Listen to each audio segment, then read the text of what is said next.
All right, folks, hello and welcome back to online English class. I hope you guys are doing well today. Today we're going to be working on OTN 4, which analyzes Part 2, Chapters 1 through 3. We're going to be looking specifically at the development of Winston's relationship with Julia. Okay, so this section of text obviously deals with some sexual content, all right? We're going to need to be mature about that. We're not going to get into the nitty-gritty details or anything too explicit, okay? But we will be talking about sex and sexuality as abstract concepts and sort of the meaning of human sexuality and pleasure, generally speaking, okay? So we'll need to be mature, all right? And just as a disclaimer, I understand that Winston and Julia are not married and that they are still engaging in sexual activity with one another, which defies some important elements of God's law. All right, but I would just sort of say to you as we approach this, you need to keep the dystopian world in mind, right?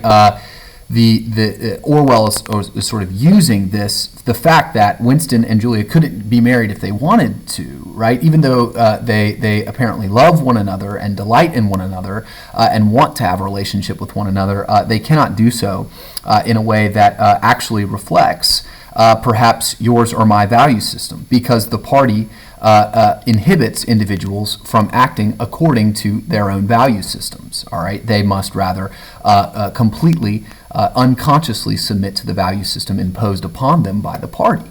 Okay, so that is one kind of disclaimer. The other disclaimer is I am by no means saying that Winston and Julia's sexual encounters is justified by the fact that they love one another. Okay, I'm not saying that, but for the sake of understanding what Orwell is talking about more generally within the context of the novel as a whole, which is useful and helpful and insightful, even for Christian individuals who would look at this relationship and say, well, there's some problems here.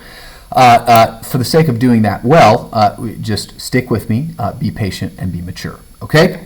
Thank you. All right, let's go ahead and remind ourselves of some top-of-the-week announcements before we get into our OTN. All right, first of all, you need to make sure that your discussion grade is being taken care of, that you are leaving a question, a summary, or a reflection on what was discussed in the lecture. All right, so you already should have sent me your reading check confirmation for Part 2, Chapters 1 through 6.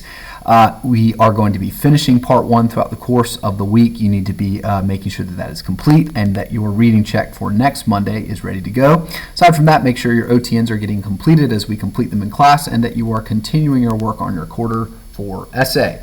All right, so we've got a good handle on all the stuff that we need to be working on. Let's go ahead and turn our attention back to OTN 4, all right? So as I discussed yesterday in the SQ3R, part of what is happening on the most basic level in this section of text is Winston, after in Part 1, he struggles to kind of free his mind and his heart from the control of the party internally, okay, which is kind of the dominant impression of Part 1 as he sort of struggles against their control of his notions of reality and his loves and his hates. Winston is going to, in Part 2, attempt to expand that rebellion and begin to share it, all right, with other individuals, to make it external, to externalize his internal belief system, okay? Now, that is, now listen carefully, that is very quintessentially a human right, and B, a human instinct or impulse. All right, so if you've ever heard anyone describe like the good life, right? Wow, they're living the good life. That is just a kind of a colloquial idiom that expresses the extent to which human beings, all right, evaluate their existence, not merely by the fact that they continue to breathe. I am surviving, I am sentient, and that is enough for me. Okay, no. No human being acts like that or believes that way. Rather, human beings judge the quality of their life, the blessedness, the goodness of their life by the extent to which their external environment mirrors and matches and helps embody their internal values. All right, that's what we would call the blessed life. All right, that's what we would call the quote-unquote good life. Okay, so in America, when we describe the quote-unquote good life, we're typically, oh, he's living the good life, right? It means he's got like a lake house and he's a millionaire and he's got like 5 jet skis, okay? That's because in America, we value stuff like lake houses, jet skis, leisure time, and pleasure and wealth, all right? So that life, all right, far afield from just, well, I'm sentient, I'm alive, and therefore my life is blessed, right? Human beings have this instinct, all right, to measure the quality of their life by the extent to which that life mirrors and mimics their beliefs, what they have judged to be good in their minds, and what they have judged to be worthy of their love in their hearts, okay?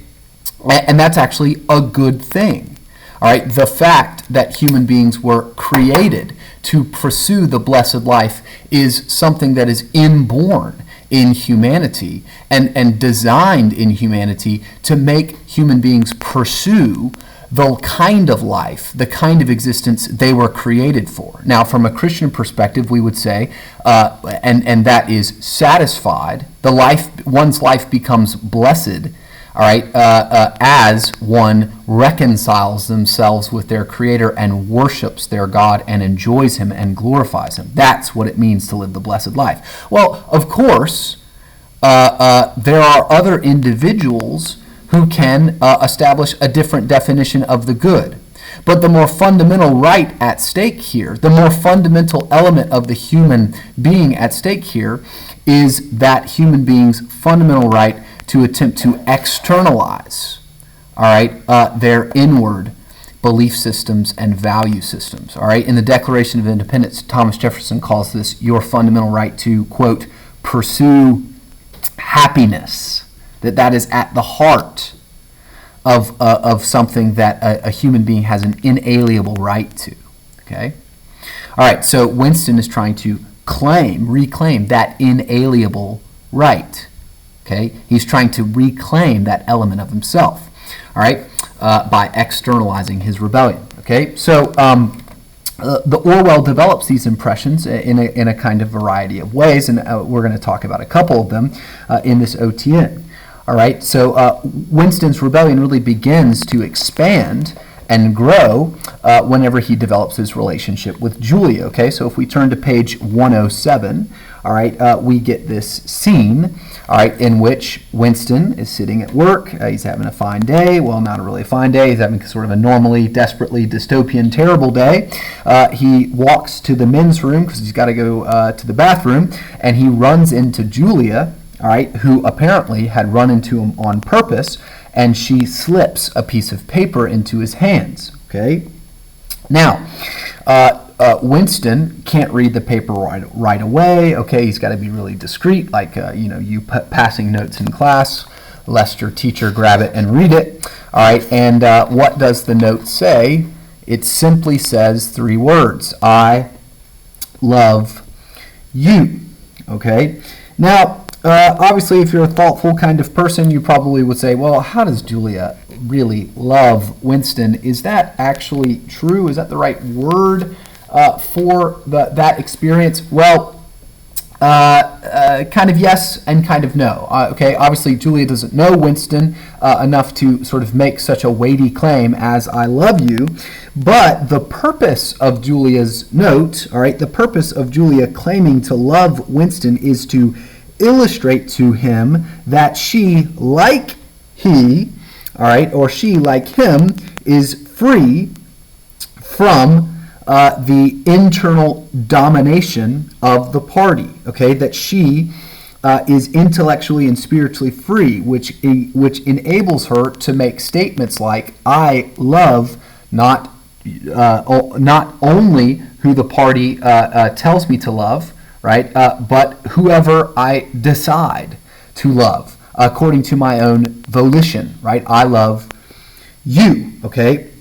It illustrates her ability, Julia's ability, to claim that she delights in something other than the party, that she will sacrifice her well-being for something other than the party's existence, that she will devote her time and her energy and her attention to something other than the party. This is an expression of human freedom, to be able to set one's heart to love something. Okay, obviously the Christian would say that the purpose, the telos of the human life is to set one's affection on God, the God that made you. Okay, but interestingly, that God made you with the inborn ability to love what you want to love.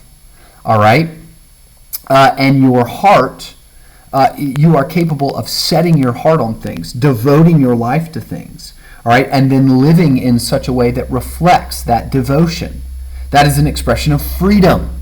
That's what we talk about when we talk about freedom. What does it mean to be free? It means to have the freedom to set your heart, your affection on something, and then to pursue a life that aligns with that affection, that devotion.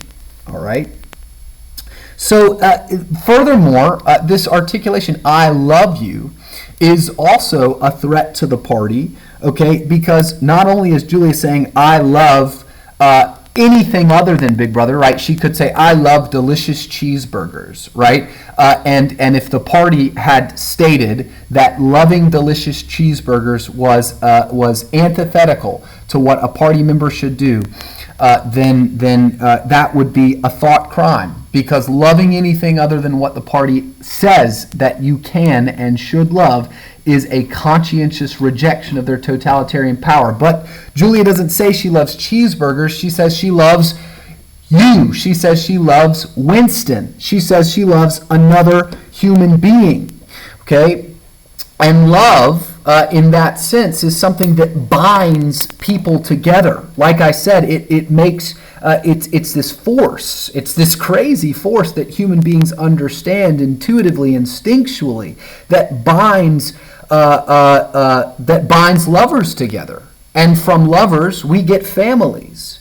And from loving families, we get loving communities. And from loving communities and free communities, we get loving societies, loving nations.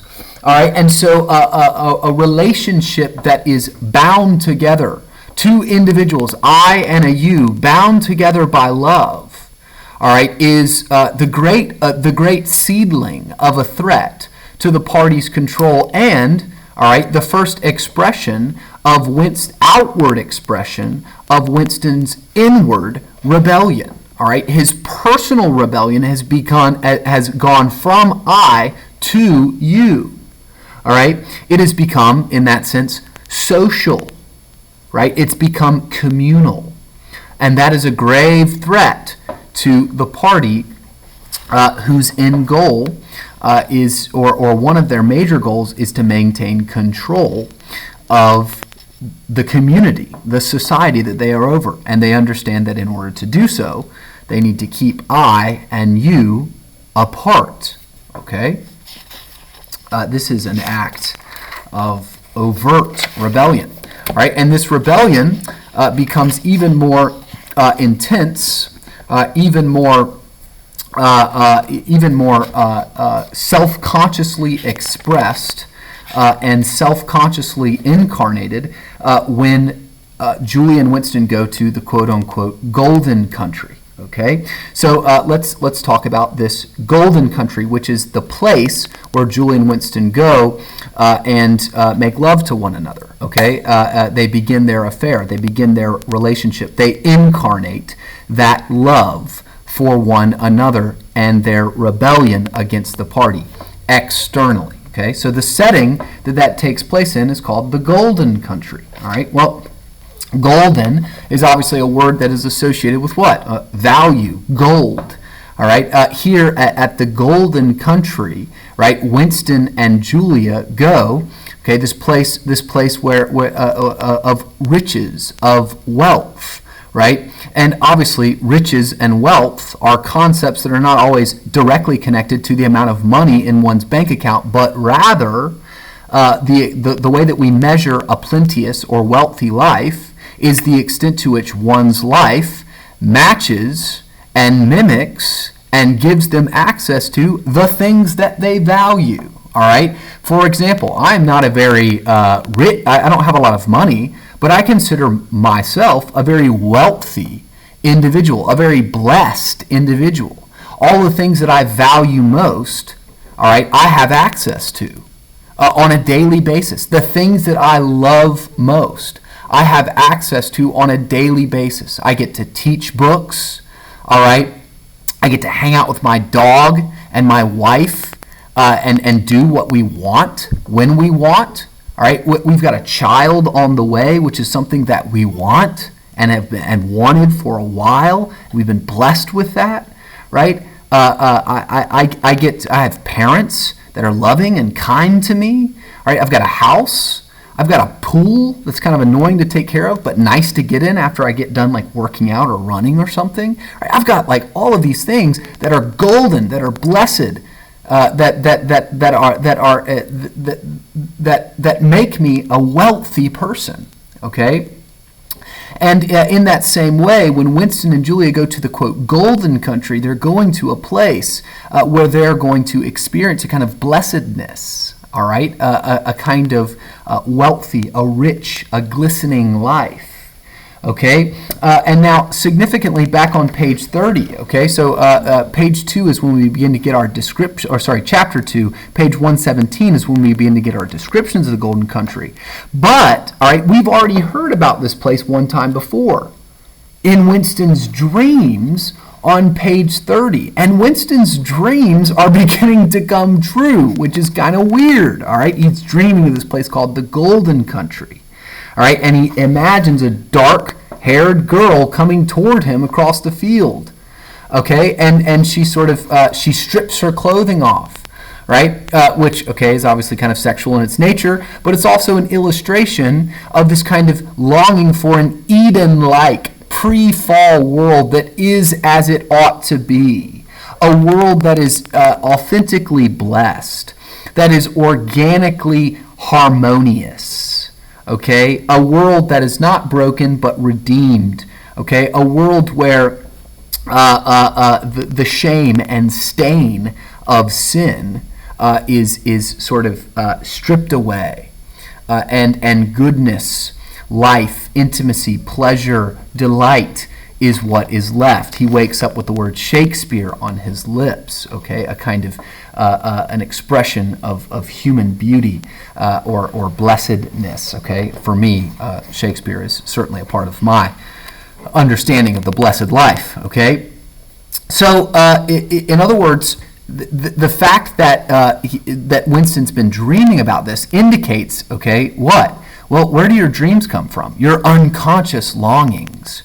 Right? The things that instinctually in your mind and in your heart well up. And when your brain is at rest, okay, whenever your conscious mind is not filtering your thoughts or orienting your attention to certain things and doing your duty, all right, those dreams are what sort of wells to the surface. And sometimes they make literally no sense.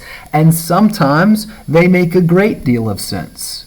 All right, and this particular dream illustrates, it's used by Orwell to illustrate the fact that Winston's longing for this kind of world is something that exists in his soul. It's irrepressible.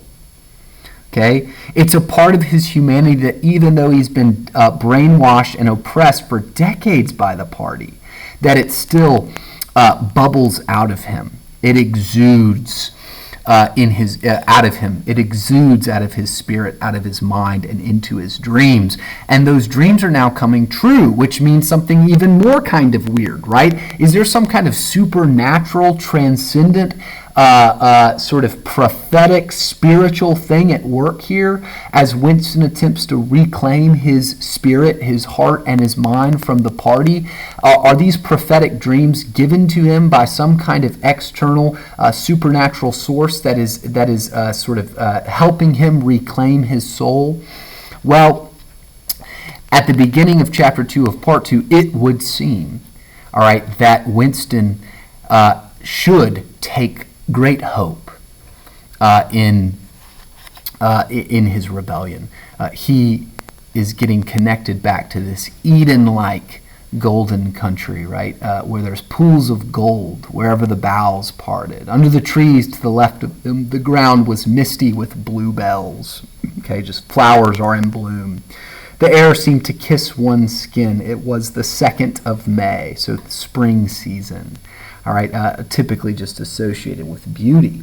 Okay, so interestingly, right, the setting is the golden country is also kind of organically beautiful, right? A kind of setting that just normal individual, like there's flowers on the ground.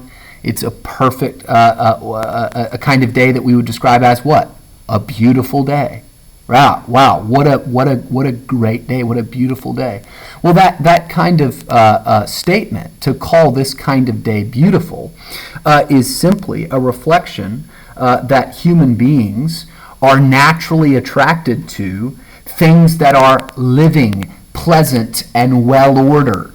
Right? Like a well-ordered day, not like a crazy stormy day where there's a hurricane coming through throwing everything out of order, but rather a well-ordered, tranquil, pleasant day where evidence of life is springing up all around them, right? Flowers are in bloom. It's like the pleasure of looking at a really well taken care of and well manicured lawn in early summer, where the grass is just totally green, all right, and just vibrantly green, and the hedges are perfectly cut, all right, and the grass it has been so well taken care of. It's something that for some reason, right, or not for some reason, but for very obvious reasons, human beings look at and say, that is pretty, that is nice. Why? Because it's an example of well-ordered life, which humans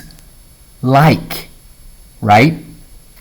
Winston, when he goes to the, quote, golden country and sees these examples of well-ordered, tranquil, harmonious life, he is being connected to, right, something that he was made for, all right? As we move forward in our description on 123 and 124, notice what on 123 and 124, Winston says out loud, this is the golden country. I've been here before. I've dreamed of this. There's a pool nearby with fish in it, great big fish, all right? And then they hear a thrush's song, right? A thrush is just a songbird. And they listen to this songbird and they delight in the songbird's song. Okay, now a bird doesn't get paid to sing. All right, a bird just sings instinctively. All right, it's just what a bird does. All right, and here, as Julia and Winston both enjoy this bird's song, all right, they, like the bird and like the golden country as a whole, in sharp contrast to the world, the environment that the party has created, this environment is in tune with Julia and Winston's humanity. Right? It isn't working against their humanity, it is affirming it. They are in harmony, in tune with it, very similar to the tuneful thrush's song, all right? Winston and Julia, right, as they are in the golden country, are in harmony with the basic human endeavor to establish and pursue freely one's own understanding of the blessed life, of that which is good, all right? And, right, developing that notion of the blessed life, this is my last point for the day, okay, so stick with me. Developing that notion of the blessed life by using one's clear-headed reasoning, okay, by taking pleasure in things that are good, in pursuing and admiring and beholding beauty, in loving one another and sharing those pleasures together in ways that are well ordered, right? Okay, oftentimes as Christians, sometimes we have a misunderstanding of pleasure. We think that pleasure is bad. Okay, no, pleasure is not bad. Poorly ordered pleasure is bad, right? Is sex pleasurable for human beings?